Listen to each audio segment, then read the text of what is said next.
All right, welcome to Refrigerator Diaries. Hashtag what is in your diary? What's in your diary? So, keeping the people engaged with the food, we want to share your stories, your videos, your topics. We want you to let the people know what's in your diary. And today we've got a special guest here, and it's Xavier, right? Xavier, yeah. Do you go with? Do you go by Xav, or do you go by X, or do you like? I just go by Xav. Okay, Just some people. XAV. Some people like they get a little touchy about like no you got to hear the X or like yeah. Yeah, I actually used to get in trouble for not telling people that X is silent. Oh So really? yeah, so it's Xavier, but it's spelled Xavier. Okay, copy that. And you're with Underground Detroit. Yeah, Underground Detroit, Okay. 313.com. Underground Detroit 313.com. Yeah. Man, I can tell you're with the times. You know, a lot of people come on here and we might go a whole show before the name of what they represent actually comes up. You know. Yeah. True. Shout out to the generation that uses the technology the way. Gotta mark it. Yeah, Every chance you get. that's what it's about. So before we get into it, we like to start out with like food experiences. You know, this in the scene. Why don't you tell us about the best food experience you can remember of late? Like your most excellent food experience. Best food experience. I was at I was in DC, and I was doing a national jazz band for the HBCU, and so we got the chance to play at the Kennedy Center and everything. And I remember a lot of restaurants they took us to were like amazing. It was this matter of fact, it was a catering event that they had for Aetna Insurance. I don't know if you ever heard of that stuff. No. But yeah, they had like the food was just really good. I don't know. It was like just like that. It was like just different buffet items. Like they have like chicken on they put a tuxedo on some duck. Yeah, well, the generic kind of like catering stuff, but it was like it had a little twist to it. I don't know what it was exactly. I'm not really. Hey, no, I'm with that. You know, sometimes there's a shout out to Wing City. We have Wing City for lunch here at the Yum Village office. We like to support our neighbors, and they've got this Flavor 17, Right. which is like a 17 spice dry rub on fried chicken. You know, it was dope. Whenever I see fried chicken anywhere, I have to stop, have to try it out. Right. And it's not so much that I like fried chicken like that. It's just that because I've eaten so much fried chicken coming up as a wee lad, when I see it, I'm like, I gotta get the inspector goggles on. Gotta take a look at it. So, you started Underground Detroit back in 2015 here. Yes, Do you remember the exact date? April 2nd. It was April 2nd. April 2nd, 2015. 2015. We just had Did it snow in April 2015? 2015? I don't think it did. I don't know. I mean, technically it snowed this April. Yeah, so. it did. It's very possible. 2015? Yeah, so April 2nd, 2015, a day after April Fool's, to make sure it was secure, you decided that, what was the first step? Did you just say, I'm going to make Underground Detroit? Did you say, did you go to a bank? Did you submit your paperwork? What was the first step to making this official? Well, the first step was just like I saw the need and I saw the artists, and I just wanted to create something where they could connect. So I the very first thing was starting an Instagram page and getting just on the platforms first before I actually submitted paperwork and everything. But once I created the platform and started letting people know, like, hey, we're doing promotion, I started getting people to reach out immediately, and it just grew from there. Yeah. No, a lot of people get really taken aback by how much goes into promotion. Right. We Yum Village as a company, we originally got our start doing a lot of promotions. So we started off doing pop-ups and promotions, I remember it was 2013, and we were having a conversation with someone about how we were taking the promoter model that you normally see in your restaurants and clubs and things like that, and directly applying it to pop-ups, like making like pop-up dinners to club, right? But that's a lot of work. You gotta get flyers printed. You gotta talk to people all the time. I'm an introvert. I am too. Oh, really? Yeah. Why is it that most introverts go out and and talk with people. Like we find that the introvert crew, we got. Would you consider yourself an introvert, Ellen? Oh yeah, I mean that's why my mic is so silent all the time. But yeah, I did. Right, I mean, yeah. I see it in the performing arts. I see it in the studio, like people I work with. Yeah, I don't know what draws introverts to more social outlets. I've got a long time running joke here with Elle. We're gonna find a nickname for her, and then I'm also gonna be randomly throwing questions at her. Those are two things introverts love. I know. It's because being an introvert myself, I feel it. Like even though like this is like a Refrigerator Diaries podcast that like started, like in my head, I feel like someone's gonna ask me a question that's gonna throw me off, and then I'll have to turn off this whole show and never do it again. So what was the first event that you ended up promoting? The first event, well, I just recently getting into events. The first event was Motor City Hitters, and that was last July. We had a few artists come out: J Prime, Tiny Jag. Okay. Yeah. So tell us, what's the process? What's that look like? Do you start like you say, all right, I'm gonna write this in a notebook. Like this is what the event's gonna be. You start reaching out to the different artists. Then you were telling us like there's a little bit of a competitive spirit naturally amongst artists, who wants to be the hottest at the time. Yeah. How do you overcome that competitive spirit to incorporate this idea? It sounds like collaborative economics, if I'm not mistaken. How do you overcome that? Well, it's a lot that goes into it, and it can get nerve wracking. But I just try to keep going with the flow, because with the competitiveness, everybody people want to go last, or people want to. Everybody wants a certain slot. So, I have no problem getting artists to come out, but it's like once we're at the show and, everything's in motion, things move quickly. Some things that you don't expect to happens. So, what do you mean go last? Why would anyone want to go last? Depending on the time, depending on the audience, because sometimes the later the show, the audience could dwindle a little bit. Okay. And say if you're a headliner, usually headliners go last, but with shows that run late, sometimes when you're a headliner, you may not have as much of an audience as the person who went 3 or 4 slots before you. Mm-hmm. So like the artists see that and they come to me and they're like, "Hey, can I get on stage right now? I mean, I'm the headliner and everything.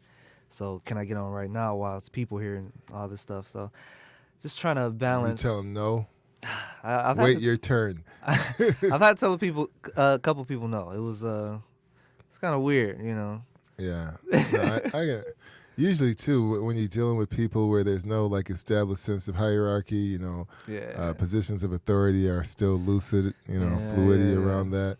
It's hard to get people to be like, oh, this is what's happening. Yeah. So I gotta say, when's the last time you went out to eat at a restaurant in the city? Last time I went and sat down, I went. It was downtown. It was Woodward. It's not the Jagged Fork, but the other restaurant associated with it. I forget the name of it, but there's 2 of them. There's Jagged Fork and Grosse Pointe, and then there's like the Hudson. That's what it's called on Woodward. Right. Oh. Right next to the Nike factory. Yeah. No, they recently got a liquor license. Yeah. Within the past 12 to 18 months. That's recent for me. Okay. Yeah. What'd you get there? I got French toast. Okay. It's a breakfast spot. If you guys haven't had a chance to come to the downtown Hudson, I definitely recommend it. It's one of the home. Would you say that's like a Detroit classic? Like, would you say people identify with the Hudson as like a Detroit staple? Yeah, I would probably say so. There's a nice amount of people there, Mm-hmm. Mm-hmm. My wife finds all the food places, so. Okay. Yeah. And you just kind of like. I just drive there and look at the menu and get something, Okay. That's how it be sometimes. Yeah, that food stuff. So what do you think about the Detroit food scene right now? There's a lot of restaurants opening up in the city, lots of different types of restaurants too, and the proximity in which they're opening up in downtown is starting to expand. I think like 5 years ago, only downtown. Like right now, we got Jefferson Chalmers, we got Livernois. What do you think about all that? Well, I think it's a completely different city than when I left. It's crazy. When I was here in 2013, I lived downtown, the riverfront, and I would walk around downtown, look for food and everything. It was kind of hard to find something that I really wanted to eat, but like being back now, and the food choices are really opening up. Coney Island is a Detroit staple. Everybody goes to Coney, but me personally, I would rather go to, find something new, something interesting. I don't know, something a little different. Yeah. So yeah, I'm liking what I'm seeing from the restaurants, and just opening up new stuff, trying new stuff. I got you. So you're with Underground Detroit. It sounds like you have facilitating and events and things like that. Yeah. I remember one time we were doing an event for I won't put the client here because I definitely want to work for him again, but and they don't know this happened. But don't burn any bridges. Yeah, so no, it's still good. Just how an example of how crazy things can get. So we had to be on site by noon. We got on site by 11:50. Okay. And literally, the entire food truck. I hit a corner. Normally, I would be fine, but one of our guys, they filled up the refrigerator in the food truck with cases of water, right? So we just kind of sit them out, and so as I hit the turn, the weight from the water pushed the refrigerator open, and I didn't anticipate that happening, so I didn't double wrap everything. I just had simple things covering the food. So literally all of the salad, I think we're supposed to serve 200 plus people.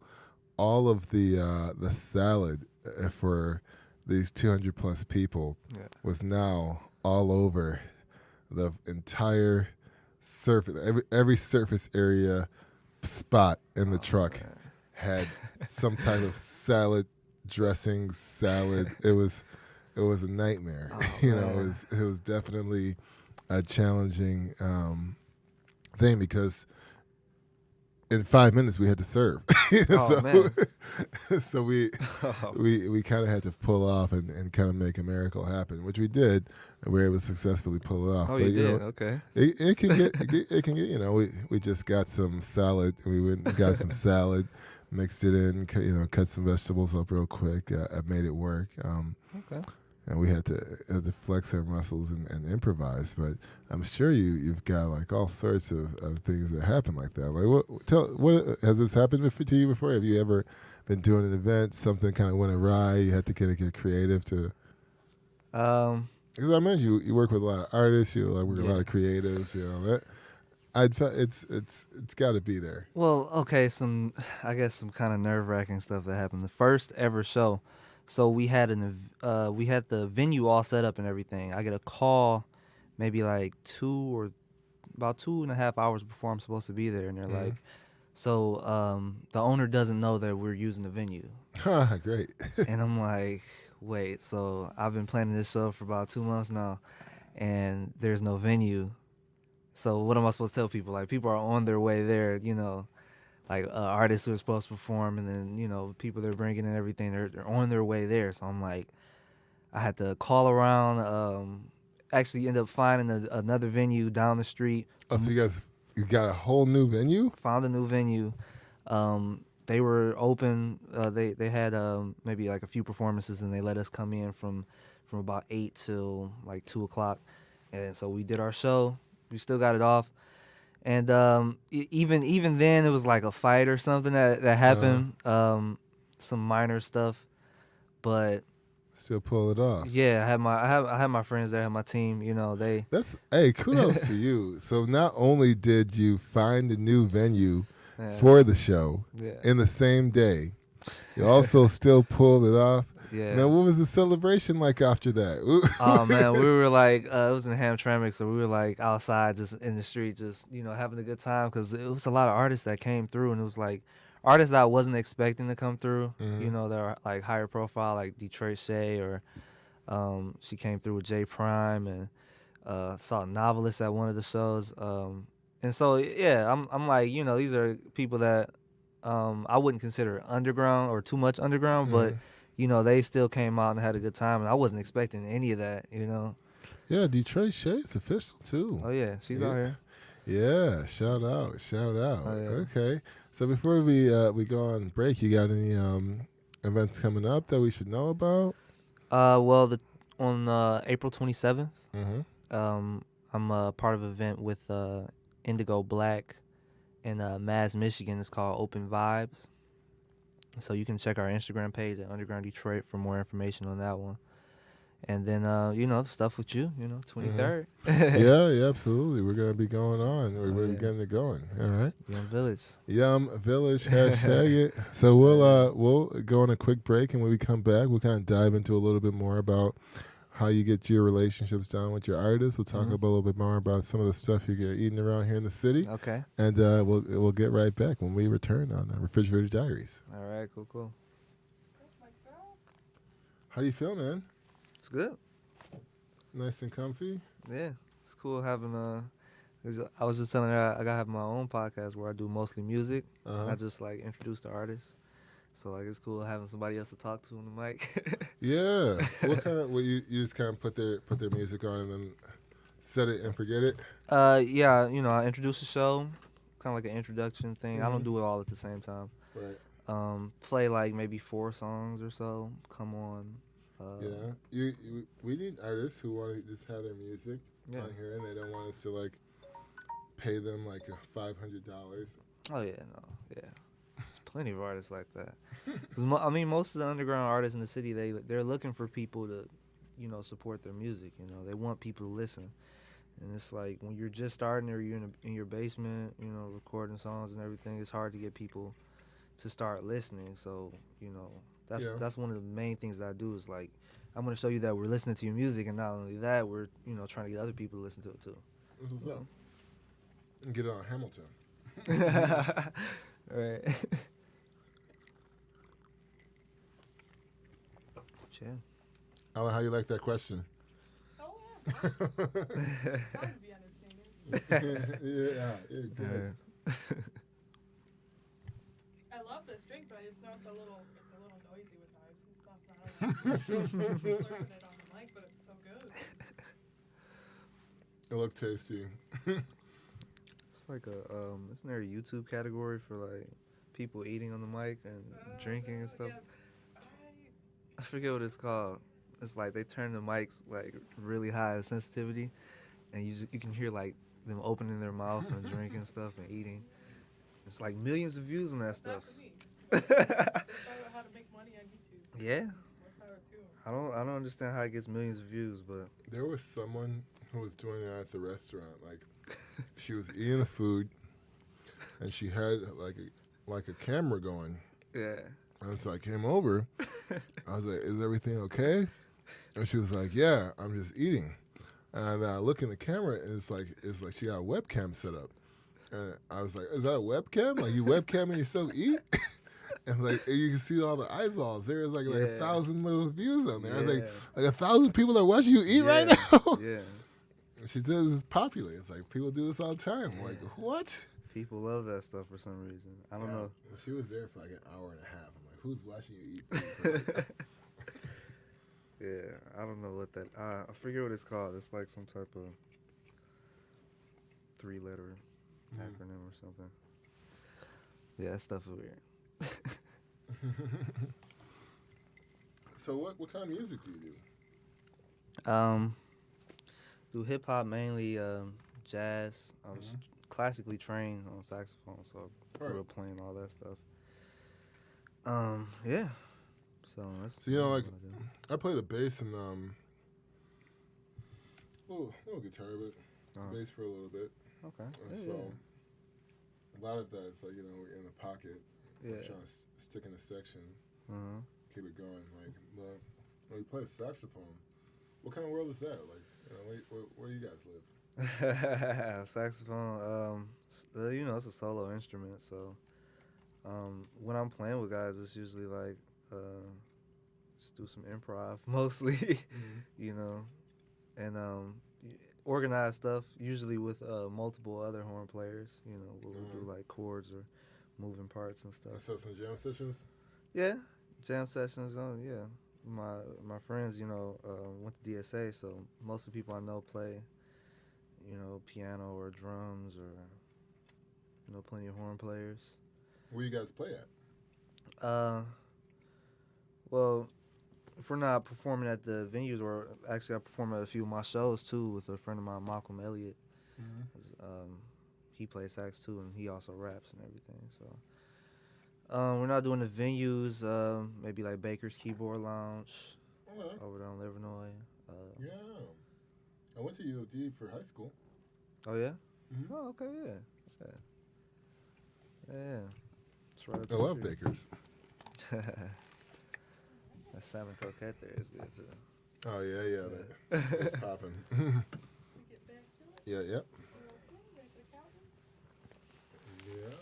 You're coming back out 5, 4, 3, 2, 1.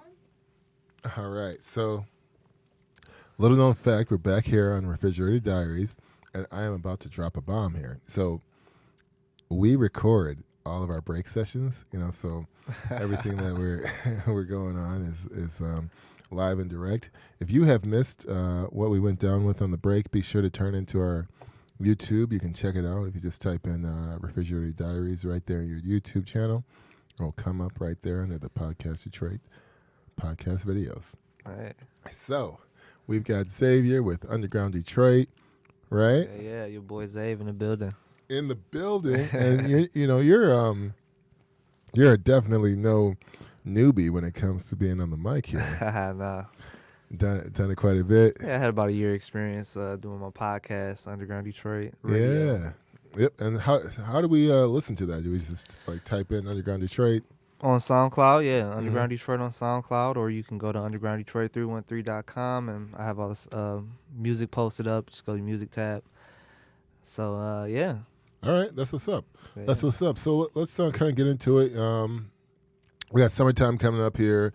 Many lists like start coming out. Like, what's your favorite? I used to be obsessed with these things too. Like, I was like, how do I get on these lists? Like, what do you have to do to get on these like lists? Like, top brunch spot or like best restaurant for April 2019. Or right. for the year, restaurant of the year. Like, those are things. Like, what does the industry for promotion? Like, you guys have stuff like that?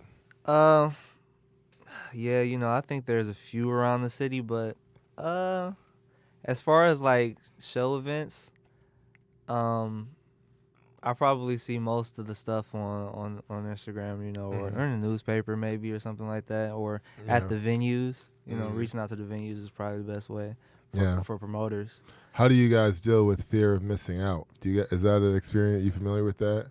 Yeah. FOMO. Yeah, there's a fear of missing out because, you have event seasons, where people are most likely to come out. Summer and spring is really good too, I guess you can't miss out on certain things depending on certain venues. Like if I wanted to do St. Andrews, the spring is the time where they have most of the stuff open. So probably like the summer would be the best time to book those, events. So I probably missed out on that one, but there's plenty of venues, and you just got to be resourceful. Yeah. You gotta go around ask for it. Yeah. we actually when we first got our start, it came from us just kind of reaching out to restaurants that were closed or slow. Yeah. And just partnering with them, like saying, hey, would you mind if we use your kitchen? You're not open. Like, well, right. You scratch our back, we'll kick back on yours. Yeah. That type of thing. But like you said, it does require a lot of hand negotiation. You gotta have people skills and all that. Yeah. Us introverts, man, it's a trying time. Yeah, it takes me a lot to like work up that that energy to be like, okay, this is what I'm gonna say. This is what I'm gonna go do. This is my plan, Yeah. and just like kind of like exert that.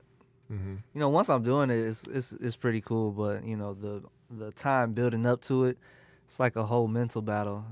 Right. Right. So, No, I can understand that. yeah. So when you start like setting out to start your year off in the calendar, Yeah. who are the main artists that you said I'm gonna do something with them this year? Well, for most of the people I know are artists. So my close friend Malcolm X Elliott, he's a great artist, and I play with him in his band. The Experience. So before anything, I was That's doing the name of the band? yeah, The Experience. Okay. With Malcolm X Elliott, but yeah, most of the time there's been events like me getting into events. I was doing events with him, so we would go around to like Michigan State, Western Michigan, different schools and everything, and do shows. So that's kind of what pulled me into the promoting shows and everything. But as far as artists, there's so many artists that I follow through Underground Detroit. Is I want to pull as many as possible. My favorite thing to do is get like get a few of the known artists, along with artists who are just now starting, who may be their first performance. I just had a show on March 22nd, and that was Underground Detroit Presents United Lights, and it was probably about 3 or 4 people whose first time on the stage, and they really appreciated, me bringing them out for the show, but also like just to see them up there and working through the. Did they do a sound check and all of that beforehand? Yeah, we did a sound check. So they weren't like brand new, like they just haven't performed in front of a crowd before. Yeah, never in front of a crowd. So you took them on a scooter to loosen up the nerves. yeah, a little something like so that. Let's get out here. Training wheels first. Yeah. No, that's cool. That's cool. What was your first time like? Performing? Yeah. Well, I guess there's 2 different first times. I have my first time on stage ever, which is like kindergarten, during my graduation, and we had to do freeze dancing. Okay. And so what's that? It was like they would play a song and you dance and then you freeze. Yeah, once they turn it off, you freeze. Okay. So you have to strike a pose, or you freeze. Yeah, you strike a pose. So there's still time to pose versus being stuck in an awkward dance move. Yeah. Okay. So I don't even know if anyone was eliminated. It was kind of like camera phones around back then. This is what 2001, 2000 something. No, I don't think camera phones were. That's a pre snap. Yeah, pre snap, way pre snap. So, like when they played the music, I just kind of spent around and didn't do any pose. Like I spin around, they stopped the music, and I just stopped where I was at. So I was like facing away from the crowd, and they just saw my back. I'm just spinning around. Yeah. Everybody else in my class is like throwing their hands up and everything. So that was my first time on stage. But I say performing saxophone in middle school and doing marching band in college at Tennessee State. I just kind of got used to being in front of crowds, like dancing in front of stadiums and everything like that. Not by myself, but with other people. The crew makes it stronger. Oh yeah. So I'm pretty comfortable when it comes to like having a group on stage. Okay. Nice. Where was the time? While you're doing Underground Detroit, did you feel like, man, I'm starting to level up? I still feel like I'm leveling up. But just when I started seeing people come out to those first few shows, I didn't know what to expect at first, but we had some really good turnouts. Like the first couple shows were really good. So, just getting the name out there and everything, it's like, it's constantly growing. Just trying to really, there's no stopping point. So, I mean, in all honesty too, yeah, I most people really wouldn't know this, but when you put your mind to something, if you put the goals down, you actually try to follow through. Yeah, you can go quite far. Even with like the idea behind it. A good brother of ours, Chef Marcus, he's on the Young Village team. He was making a statement. Which actually happened. It's funny because this happened about 4 or 5 years ago on the same block right in front of the Peterborough. And I had shared my plans of world domination with him in terms of starting up, popping up, getting a food truck, trying to get a restaurant, and, turn Yum Village into like a Google for food. Yeah. And he made a comment about it today, and I'm like, oh man, if you really write it down and follow through, who knows what can happen, right? Yeah. Shout out to Nipsey Hussle, Hustle Motivate, hashtag Hey, RIP. hey. You know? Oh yeah. R.P. Nipsey. Yeah. So what do you have to say to folks that are kind of like coming up in the ear promoter game right now? It's pretty intensive work. Yeah. You gotta not only get adaptive, but you got technology in the mix too. So you gotta kind of do all that. What words of wisdom, advice you got for the folks listening to you? Well, I would say to the promoters coming up, get connections. Connect with people. Just talk to people. Connect with Underground Detroit. we're trying to build a community. Doing everything, connecting people. So, just start building your arsenal. Put that portfolio together. Oh yeah, portfolio is definitely important. Yeah, during the height of the recession, I spent so much time looking for jobs. I had to build a portfolio out, and I think it's the only reason why I got a job was keep track of the work. Yeah, definitely. All right, so one more time, how do people get a hold of you? You can go to undergrounddetroit313.com, or you can follow us on Instagram at undergrounddetroit, and on SoundCloud at undergrounddetroit, all one word. All one word, capitalizing the brand. And you say we got a couple of events coming up here. Oh, yeah. Open Vibes with Indigo Black in Maz, Michigan. That's April 27th at the Baltimore Gallery, the closing Baltimore Gallery. So we're going out with a few shows, and we're glad to be a part of that. Glad to be a part of it. Shout out to Philly Fresh Simpson. That man is amazing. Oh, yeah. Yes, sir. Yes, sir. All right. Well, again, we've got Xavier with Underground Detroit, really giving us a lot of information. Want to close on a couple things. Do you want to share your most awkward food experience now, or do you want the people to read about it later? I can share it now. Let's hear it. Just no names. We want to respect the anonymity of of folks out there. Awkward food experience. So it's like awkward at like a restaurant, or I would say awkward in a public setting, like any commercial establishment. So park where your food is being served or purchased, or any place that is not your home, right, or a friend or relatives. Well, I'm with a group of people. I think I'm with my brother and my sister-in-law. And, she's really picky about her food or whatever. Mm-hmm. And is there some hair in her food?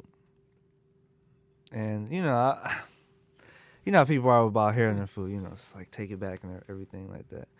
But, sometimes you don't want to be, too rude or anything like that. So I guess we were just sitting at the table trying to figure out how to convince her that it's not worth, because of where the hair was placed at, it's not really worth sending it back or anything like that.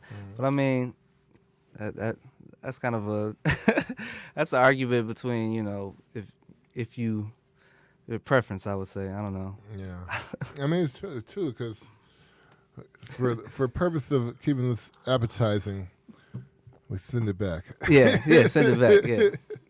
Indeed. Well, hey, brother, it's been a pleasure having you on the show. Love it. Oh, yeah, man. Thank you for having me. Yeah, definitely. We're going to be doing some things here, and then we'll also be having Underground Detroit doing an event here at Yum Village as well. Oh, yeah, 23rd. Yes, sir. Yes, sir. All right. Thank you so much. And again, if you guys want to come on the show, let us know. We'd love to have some original music, and hopefully we'll be having some of your artists having some of their music on our show coming up real soon. Oh, yeah, man. I'll send you some tracks. Yes, sir. Yes, sir. All right. We'll see you next time on Refrigerator Diaries, Behind the Food, hashtag What's Your RD? Yeah. Sweet, man. Yeah, man.